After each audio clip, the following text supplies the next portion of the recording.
Well, here it is, Friday. Normally, Friday is my day to be on my motorcycle and to ride around, but it's raining.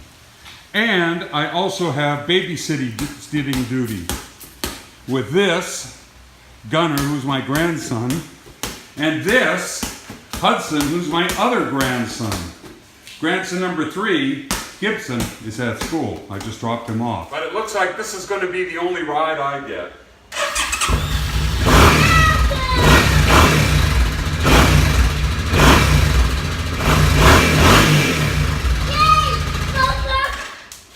I ought to explain this. This is a yoga mat belonging to my wife. I cut it up with her permission. This seat is kind of uncomfortable for long trips, so I made myself a pad to see if that improves things. They're also selling a gel pad over at the motorcycle store for $60 on sale. I might end up with that too.